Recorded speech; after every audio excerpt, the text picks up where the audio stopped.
크리스마스 계절입니다. 여러분들이 장식 봐도 이제 크리스마스가 됐구나라는 걸 좀 느낄 거예요.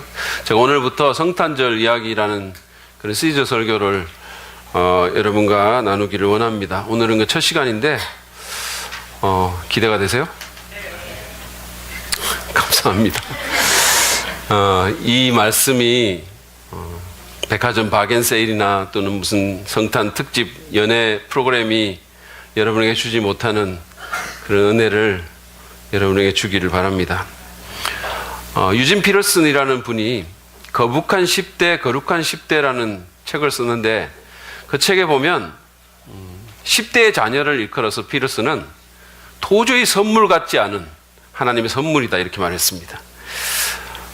이 10대의 자녀들은 부모의 믿음과 인내심을 극도로 시험해서 부모로 하여금 도저히 이 하나님을 의지하지 않으면 견딜 수 없게 만들고 그러므로 부모를 어쩔 수 없이 하나님 곁으로 나가게 만드는 그런 의미에서 선물이다 이렇게 말했습니다.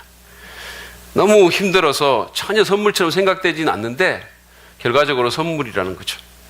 하나님의 은혜에도 이런 것이 있다고 저는 생각합니다. 어떤 은혜는 전혀 은혜처럼 느껴지지 않습니다. 오히려 그것은 우리를 시험하고 우리를 힘들게 합니다. 아무리 봐도 은혜처럼 보이지 않죠. 심지어 저주처럼 느껴지기도 합니다. 여러분의 삶에 지금 그런 것들이 있을 수 있어요. 여러분이 너무 힘들고 하나님 왜 나한테 이러십니까? 라고 생각하는 게 있을 수 있어요. 2000년 전에 유대 땅에 살았던 사가랴라는 한 사람의 삶에도 그런 것이 있었습니다. 저는 오늘 본문을 보면서 은혜처럼 보이진 않지만 그러나 은혜인 그야말로 이상한 하나님의 은혜가 무엇인지 오늘 말씀을 통해서 누가복음 1장 5절부터 25절의 말씀을 통해서 여러분과 더불어 생각하고 그것을 우리 삶 속에 적용하기를 원합니다. 오늘 성경을 갖고 오신 분들은 누가복음 1장을 펴시고 제가 하는 얘기를 좀 따라와 주시면 되겠습니다. 오늘 본문의 주인공은 사가랴입니다. 그는 유대의 헤롯 왕 때 제사장을 했던 사람이에요. 제사장으로 해가지고 뭐 대단한 사람은 아닙니다. 유대 산골에 살았고 그 당시에 제사장으로 섬겼던 18,000명 중에 하나였어요.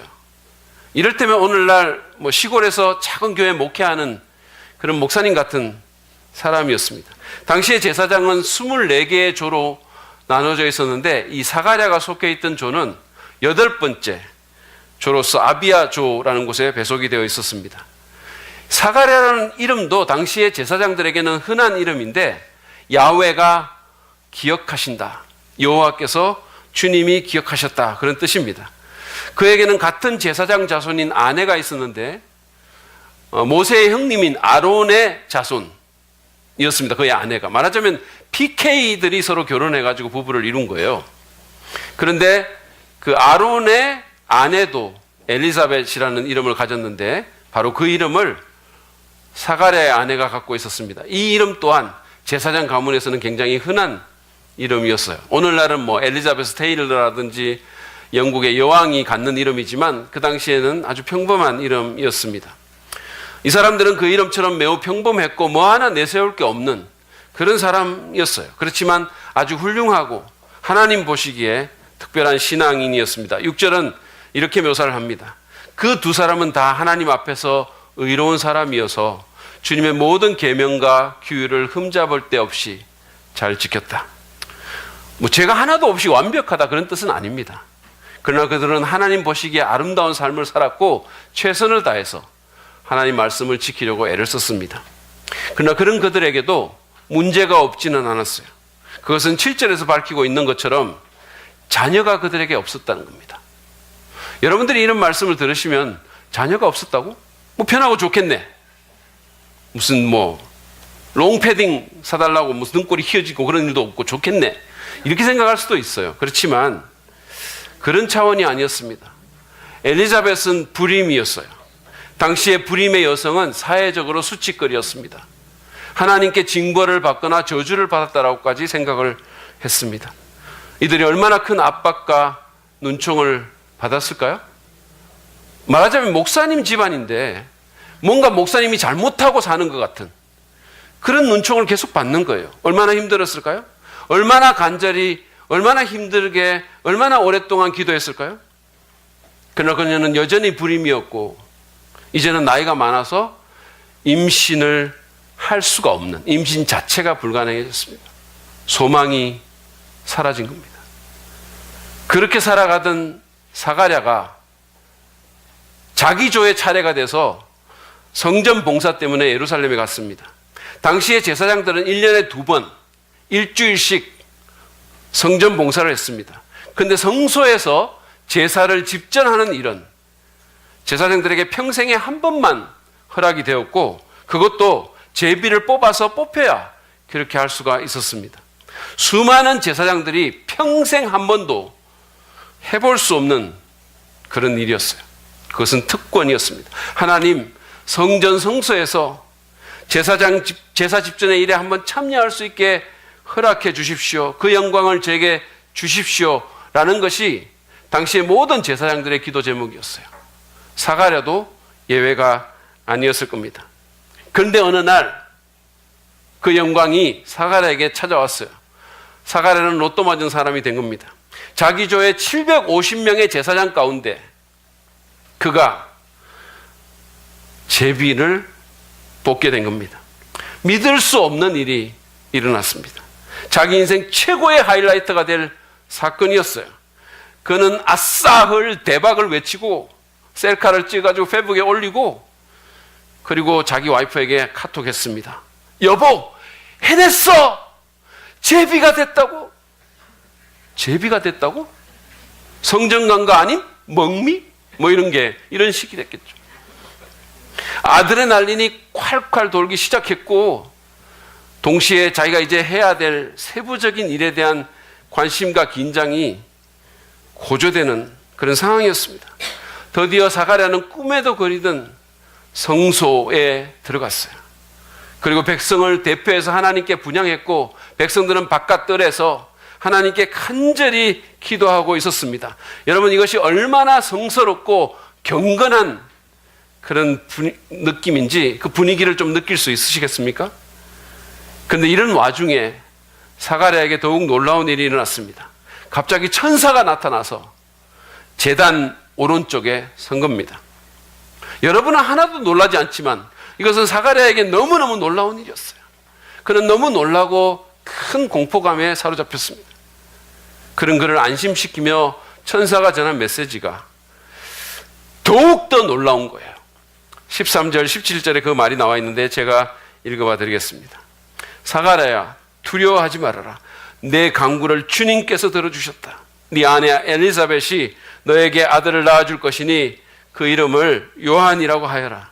그 아들은 내게 기쁨과 즐거움이 되고 많은 사람이 그의 출생을 기뻐할 것이다.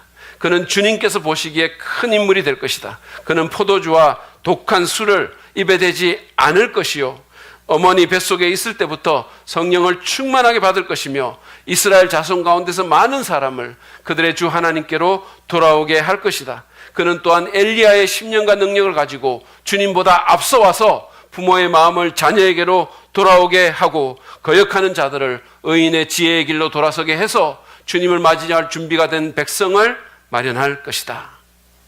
사가랴는 자기 길을 의심했습니다.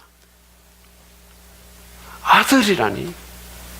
그동안 얼마나 기도했는데 이제 나이가 너무 들어서 거의 포기할 지경인데 지금에 와서 간구를 들으셨다니, 아들을 주신다니, 그것도 보통이 아니라 큰 인물, 마치 엘리야 같은 그런 사람을 주신다니.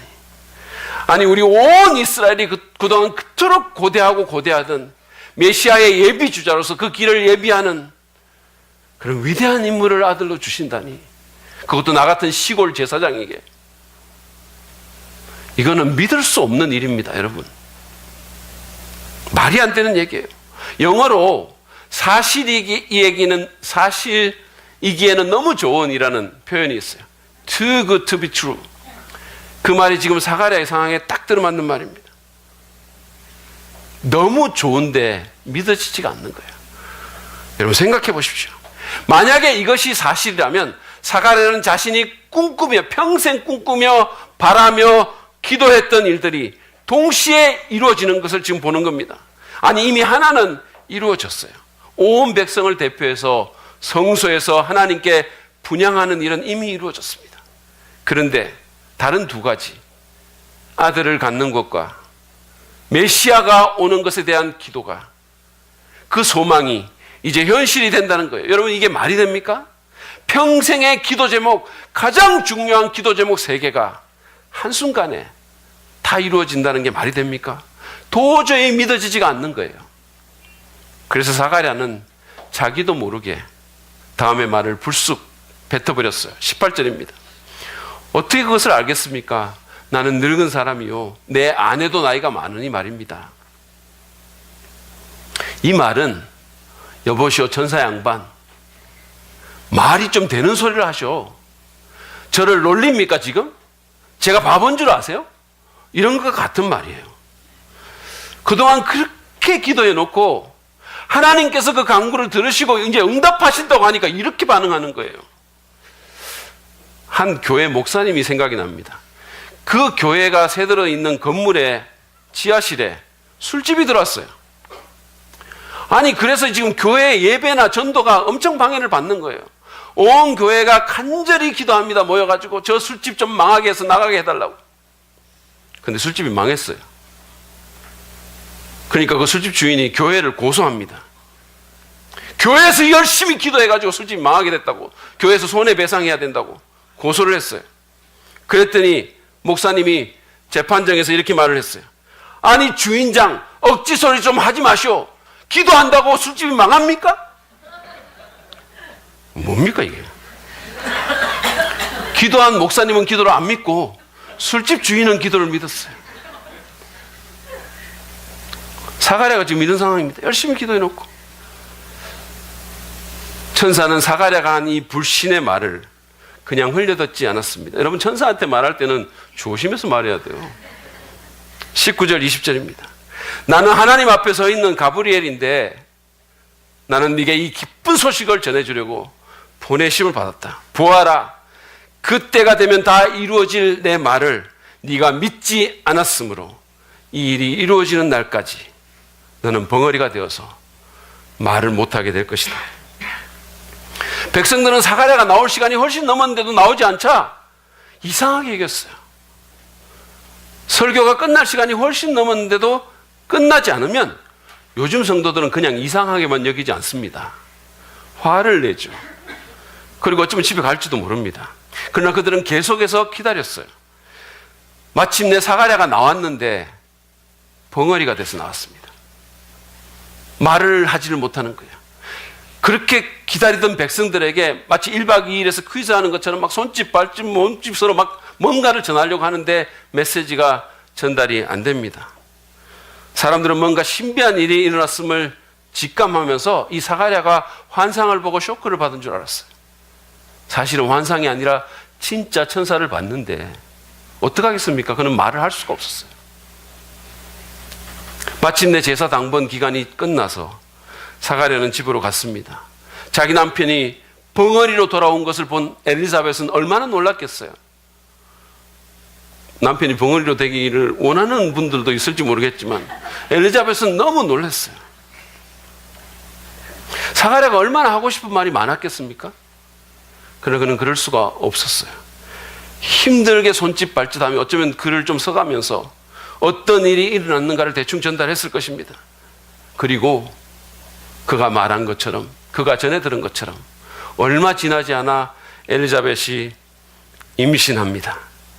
나이 많은 불임 여성 엘리자벳이 아이를 뵀어요.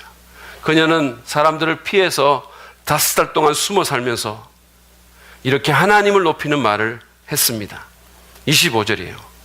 주님께서 나를 돌아보셔서 사람들에게 당하는 내 부끄러움을 없이 해주시던 날에 나에게 이런 일을 베풀어 주셨다. 여러분, 그가 한 이 고백의 말을 보면 그녀가 그동안 얼마나 사람들에게 부끄러움을 많이 당했는지, 얼마나 수치거리가 되었는지를 짐작할 수가 있죠. 참 훌륭한 사람입니다. 그녀는 어려울 때도, 이렇게 힘들었을 때도 마치 희생자라도 된 양 하나님을 원망하지 않았고, 삶이 너무 힘들다고 징징대지도 않았고, 인내와 신뢰 가운데 묵묵히 삶의 무게를 견디다가 그 고통의 짐이 덜어졌을 때 자신을 돌아보신 하나님을 높이고 기뻐했습니다. 두 사람 다 의로운 그런 부부였지만 저희 집처럼 부인이 남편보다는 한 차원이 높았어요. 이런 때는 아멘 안 해주시는 게 참 고맙네요. 여러분, 이게 우리의 얘기입니다. 이 이야기에서 발견할 수 있는 하나님의 이상한 은혜는 무엇일까요? 그것은 지체된 기도 응답의 은혜입니다. 여러분, 사가랴가 그동안 얼마나 오랫동안 아들을 달라고 기도했을까요? 우리는 그 정확한 연수를 잘 모릅니다. 성경도 안 밝히고 있어요. 그러나 지금 그가 늙었고 그 부인도 그렇다고 하니까 아마 수십 년은 기도했을 것입니다. 이제나 저제나 하나님께서 이 기도를 응답하시지 않을까? 배를 만져보고 임신 테스트기 하고, 그러다가 실망하고 또 기도하고, 그러다가 또 헛구역질하고 가상 임신하고 또 아닌 줄 알고 실망하고 또 기도하고, 이런 일이 계속 반복됐을 거예요.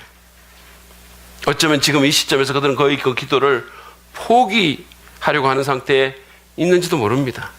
근데 이제야 그 기도의 응답이 온 것입니다. 이것은 분명 지체된 기도의 응답입니다. 아주 많이 지체된 기도의 응답입니다. 그들이 생각했던 시간보다 20년, 어쩌면 30년이 더 지체된 그 늦어진 시간에 하나님은 그들의 기도를 응답하셨어요. 우리는 하나님께서 우리의 시간표보다 늦게 행동하실 때 그것을 잘 참지를 못해요. 실제로 어떤 사람들은 이것 때문에 실족하기도 합니다. 아직 하나님의 시간이 안 됐는데 어떤 사람들은 자기가 그냥 자기 시간표대로 막 문 열고 나가다가 넘어지고 낭패를 당하기도 합니다. 기다리기가 너무 힘든 거예요. 특별히 인스턴트 문화에 물든 현대인들은, 거기다가 더욱더 성질이 급한 우리 한국 사람들은 어디를 가든지 무엇을 하든지 빨리빨리를 외치면서 늦어짐의 시간표를 형벌처럼 저주처럼 여깁니다. 저는 교회에서 어디를 가잖아요. 어디를 가면 어디 결혼식을 가든지 장례식을 가든지 하면 교회 차가 가득 차면 저희 차를 타고 이렇게 갑니다. 그러면 있잖아요, 무슨 경쟁하는 것처럼 교회 차보다 빨리 가야 되겠다는 생각을 너무 많이 해요. 그래서 교회 차보다 빨리 도착하면 쾌감을 느끼는 거예요. 근데 만약에 제가 늦게 도착하면 너무 기분이 안 좋아요. 윤 목사님한테 제가 진 것 같아요. 짜증이 납니다. 여러분, 이게 우리가 아닙니까? 그러나 사가랴의 경우에서 보듯이 지체된 기도 응답은 오히려 하나님의 은혜입니다. 하나님의 시간표야말로 퍼펙트한 시간표입니다. 요한과 엘리사벳은 지체된 기도 응답을 받았기 때문에 임신과 출산이 하나님께서 하신 이름을 확실하게 드러낼 수가 있었어요. 그리고 하나님에 대한 그들의 믿음도 더욱 성장할 수가 있었습니다. 그리고 자기들의 삶을 통해서 하나님께 영광을 돌릴 수가 있어요. 그리고 지체된 기도 응답을 받았기 때문에 메시아의 길을 예비하는 요한 같은 아들을 얻을 수가 있었던 거예요. 기도의 응답이 바로 오지 않는다고 여러분 실망하지 말기 바랍니다. 그것은 변장한 모습의 은혜일 수 있습니다. 우리 교회 작년에 결혼했던 전현수 집사님 보십시오. 아주 많이 지체된 응답을 받았지만 그것보다 더 큰 은혜가 어디 있겠어요? 제가 일부 예배 때 두 분 앉혀놓고 물었어요. 더 일찍 응답 받았으면 어쩔 뻔했냐 그랬더니 전현수 집사님이 아멘 그러더라고. 안 그럴 수도 없었겠죠. 옆에 앉아 있는데. 우리가 하나님을 믿는다는 말은 하나님의 시간표까지 믿는다는 뜻입니다. 더딜지 모르지만 하나님의 타이밍이 완벽한 타이밍입니다. 그러므로 그분의 시간표를 신뢰하고 인내하며 계속해서 기도하십시오. 포기하지 마십시오. 하나님께서 여러분의 간구를 듣고 계십니다. 저는 몇 년 전에 코스타라는 집회에서 같은 강사고 또 여성 기독교 사업가인 한 분을 만났어요. 그래서 좀 교제를 했는데 그분이 자기 시어머니가 안 믿는 분이라는 거예요. 그래서 결혼할 때부터 계속 그 시어머니의 구원을 위해서 기도를 했는데 자꾸 나이가 들고 이제 늙어서 육신의 치명적인 병까지 걸렸다는 거예요. 그래서 거의 포기가 됐는데, 근데 그 시점에서 하나님이 역사하셔서 그 시어머니가 예수님을 영접하고 구원을 받았다는 거예요. 그런데 더 놀라운 것은 하나님께서 그 육신의 병까지 기적적으로 고쳐주셨다는 거예요. 수십 년을 기도했는데. 그래서 지금은 그 시어머니가 그랬기 때문에 다른 교회에 가서 간증까지 하게 됐다는 겁니다. 너무 놀라운 일이 일어났기 때문에. 늦었다고 생각했지만 그때가 완벽한 타임이었다고 말하면서 제게, 목사님 교회도 혹시 누군가의 구원을 위해서 오래 기도하시는 분이 있으면 절대로 포기하지 말라고, 계속 기도하라고 그렇게 말씀해 달라고 저한테 그분이 부탁을 했어요. 자기 얘기 좀 해달라고. 여러분, 포기하지 마십시오. 인내하시기 바랍니다. 하나님의 시간표를 신뢰하고 계속해서 기도하고 계속해서 하나님 믿고 계속해서 사랑하는 저와 여러분 되시기 바랍니다. 오늘 이 이야기는 지체된 기도 응답이 오히려 은혜라는 것을 우리한테 말해줍니다. 뿐만 아니라 또 이상한 하나님의 은혜를 발견할 수 있는데, 그것은 아픈 가르침의 은혜입니다. 하나님은 사가랴가 전해준 그 말을 믿지 못해서 일시적으로 그 사가랴가 천사가 전해준 그 말을 믿지 못해서 일시적으로 사가랴의 입에 지퍼를 채우는 그런 징계를 내리셨어요. 이게 좀 심한 게 아니냐 그런 생각을 하는 분이 있을지 모르지만 절대 그렇지 않습니다. 사실 사가랴는 이런 징계를 받을 충분한 이유가 있어요. 무엇보다도 제사장으로서 그의 불신이 너무 심했다는 겁니다.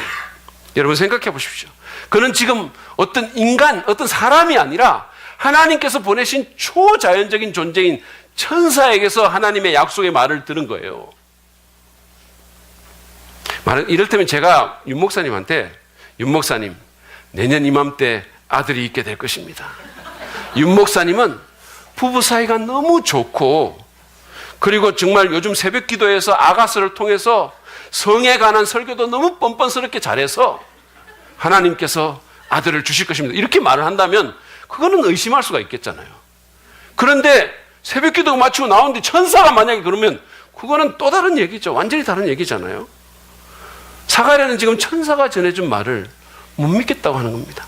거기다 하나님은 과거의 구약 시절에 불임의 여인에게 여러 번 태를 여시는 능력을 발휘한 적이 있지 않습니까? 사가랴는 그거 다 알잖아요. 이를테면 사라 같은 경우는, 아브라함의 아내 사라는 지금 엘리자벳보다 훨씬 더 절망적인 상황이었어요. 90세 여인의 태를 여신 분이 하나님이십니다.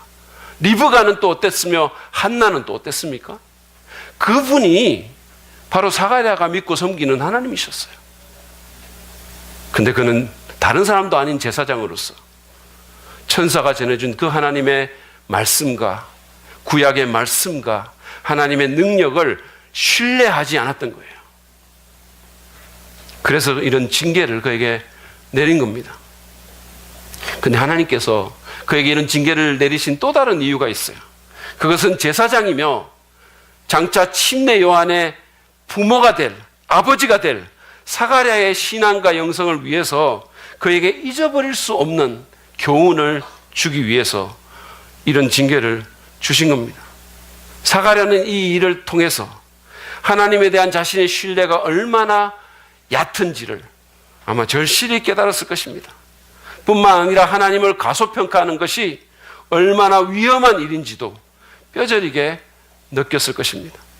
여러분, 우리의 죄는 노골적으로 불법과 무슨 잘못을 행하는 것만이 아닙니다.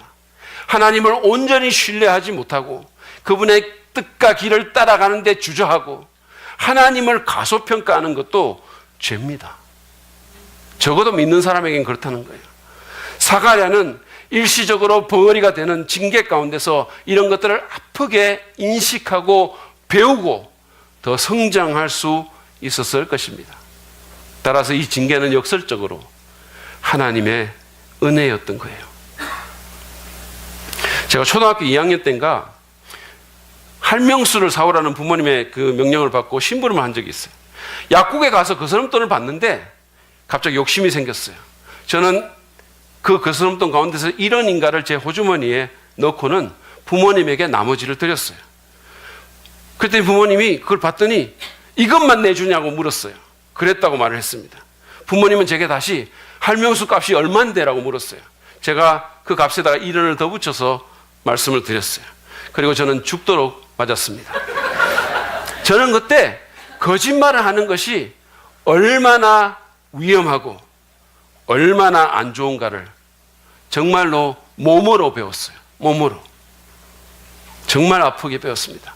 그래서 지금도 다른 어떤 것보다도 거짓말하는 것에 대해서 정말 제가 좀 더 민감하고 더 조심합니다. 제가 뭐 평소에 거짓말 일생 동안 한 번도 안 하는 이런 뜻은 아니에요. 뭐 이런 말을 안 해도 여러분이 아시겠지만 그러나 더 조심하고 더 민감한 거예요. 저는 저희 부모님이 그 당시에 나를 그냥 두지 않고 뭐 애인데 그럴 수도 있지 이렇게 하면서 넘겨버리지 않고 무섭게 때려서 그 문제를 다뤄주신 게 너무 감사해요. 그때는 정말로 아팠고 힘들었고 원망스러웠지만 그러나 지금은 그렇지 않습니다. 그것은 일종의 은혜였어요. 하나님은 때때로 아픈 경험과 어려움의 시간을 통해서 성도들을 가르치십니다. 특별히 우리가 잘못했을 때 그분은 매를 들어 교훈하십니다. 이런 일은 고통스럽지만 우리는 이를 은혜로 알고 그 아픈 가르침을 잘 받아야 합니다. 사실 우리는요, 우리가 잘못을 해도 어떤 징계도 없고 잘못하는데도 내 와이프도 속아 넘어가고 잘못하는데도 모든 일이 잘 되면 좋아할지 모르지만 여러분 그것보다 더 위험한 일은 없어요. 사실은 여러분이 잘못하는데 아무 일도 안 일어나면 그거 진짜 위험한 겁니다. 사실은 히브리서 기자가 말한 것처럼 하나님은 사랑하는 자녀를 징계하십니다. 그리고 그 징계가 당시에는 괴롭지만 힘들지만 그것으로 훈련받은 자에게는 의와 평강의 열매가 맺히게 될 것이니 우리는 그 사실을 잘 알고 그 징계를 잘 참아낼 필요가 있습니다. 그리고 교훈을 받아야 돼요. 여러분 지금 여러분에게 어떤 어려움이 없으신가요? 여러분의 삶을 한번 돌아보세요. 회개할 것은 없는지, 돌이켜야 될 것은 없는지, 더 배워야 할 것은 없는지, 하나님께서 여러분에게 어떤 가르침을 주려고 하시는 것은 아닌지, 하나님께서 매를 들어서라도 여러분을 바른 길로 돌려놓으려고 하는 것은 아닌지 생각해 보시길 바랍니다. 그리고 여러분이 처한 어려운 상황에 대해서 원망과 불평만 하지 말고 그냥 그것을 빨리 빠져나가려고만 하지 말고 인내와 각성과 해결로서 그 가르침을 잘 받아 성장하는 은혜가 여러분 모두에게 있기를 바랍니다. 마지막으로 오늘 본문은 또 이상한 하나님의 은혜에 대해서 말을 하는데 그것은 허락되지 않은 선물의 은혜라는 겁니다. 거부된 선물의 은혜입니다. 하나님은 사가랴 부부가 하나님 보시기에 참 괜찮은 부부임에도 불구하고 정말 신실하게 주님의 말씀을 지키는 그런 부부임에도 불구하고 일반적인 부부에게 주시는 자녀의 선물을 허락하지 않으셨습니다. 아주 오랜 세월 동안. 그들은 자기와 비슷한 또래의 부부들이 자녀의 재롱을 보고 돌잔치를 할 때 그리고 가족 사진을 행복하게 찍을 때 그런 모습들을 부러운 표정으로 그냥 바라봐야만 했습니다. 아니 그때뿐만이 아니겠죠. 상당한 기간 동안 그들은 자녀라는 선물을 누리지 못했습니다. 이번 윤 목사님이 생일 때 효영이와 하원이가 그 자녀들이 그랬던 것처럼 10대의 자녀가 멋지게 이렇게 생일 선물을 상을 차려주는 그런 기쁨을 그들은 누리지 못했어요. 애들이 한 거예요. 사실은 이거는 뭐 대부분의 경우에 자녀가 있어도 결코 누리지 못하는 기쁨이죠. 대부분의 경우에. 제가 이 사진을 몇몇 부모들에게 보여줬는데 그 다음 사진도 보여주세요. 이거 기고만장하고 있는 모습 보세요. 이거를 몇몇 부모들한테 보여줬는데 부모들이 너무 은혜를 받는 거예요. 보는 사람마다. 자녀가 은혜 받아야 되는데 어떤 사람은 자기한테 그 사진을 전송해달라고 자기 자녀한테 보여줘야 되겠다고. 그 사람 중에 하나가 저희 집사람입니다. 저희 집사람도 플리피한테 이 사진을 보냈거든요. 그랬더니 플리피가 뭐라는지 아십니까? 엄마, 그 댁은 유영희 사모님이 음식을 잘하니까 아이들도 저러는 거야. 이렇게 말하는 거예요. 아니, 은혜 받고 도전 받으라고 보냈는데 그거를 자기 엄마한테 반사시킨 거예요. 어쨌든 하나님은, 이제 보여주지 마세요. 보기도 싫어요. 어쨌든 하나님은 수많은 세월 동안 이 사가랴 부부에게 이런 자녀의 선물을 허락하지 않았어요. 당시의 문화에서 그것이 그들을 얼마나 힘들게 만들었을지 짐작하기는 어렵지 않습니다. 다 있는데 자기들만 없으니 그 박탈감이 어땠겠습니까? 그러나 여러분, 그것조차도 하나님의 은혜임을 우리는 본문을 통해서 배울 수가 있습니다. 하나님께서 오랜 기간 그들에게 이런 자녀의 선물을 허락하지 않으신 것은 침례 요한이라는 더 좋은 선물을 주시기 위해서였습니다. 비록 젊은 시절에 오순도순 자녀를 키우는 행복은 그들이 박탈당했을지 모르지만 후일 한 국가를 움직이는 위대한 선지자를, 그 아들의 부모가 되는 그 축복을, 그 선물을 주신 겁니다. 그렇습니다. 하나님은 종종 더 나은 것을 주시기 위해서 어떤 선물은 거절하기도 하십니다. 여러분, 김연아 잘 아시죠? 그렇죠? 김연아의 부모님은 김연아에게 정상적인 학교 생활이라는 선물을 주지 않았어요. 그 사랑하는 딸에게 피겨 스케이팅 챔피언으로서의 더 나은 선물을 주고 싶은 마음이 그들에게 있었기 때문입니다. 김연아를 생각해 보세요. 그녀는 아마 초등학교 때부터 제대로 공부도 못하고 또 마음껏 놀지도 못하고 친구도 사귀지 못하고 정말 열악한 그 빙상장에서 날마다 엉덩이 깨가면서 혹독한 세월을 보냈습니다. 당시에 김연아의 입장에서 보면 그것은 정말 마땅히 받아야 될 선물의 박탈이었어요. 그러나 그녀의 부모에게는 김연아가 보지 못했던 더 큰 그림이 있었습니다. 더 큰 선물이 그들에게는 그 그림 속에 들어있었던 거예요. 하나님도 마찬가지입니다. 여러분, 하나님은 근시안이 아닙니다. 그분은 우리가 보지 못하는 더 큰 그림을 보십니다. 그리고 그 큰 그림 속에서 더 큰 선을 위해서 때로는 어떤 선물은 박탈하기도 하시는 거예요. 여러분에게 허락되지 않은 선물이 있으십니까? 그것은 여러분의 삶에 더 큰 선물을 주시기 위한 하나님의 은혜일 수 있습니다. 닉 부이치치라는 세르비아계 호주 사람을 여러분 아실 겁니다. 하나님은 이 사람에게 건강의 선물을 허락하지 않았습니다. 그는 사지가 없이 작은 발 2개만 몸에 붙은 채 태어났어요. 닉 부이치치의 입장에서 보면 그것은 지독한 박탈이었어요. 실제로 그는 자살을 시도하기도 했습니다. 그러나 하나님은 더 나은 선물을 예비하셨어요.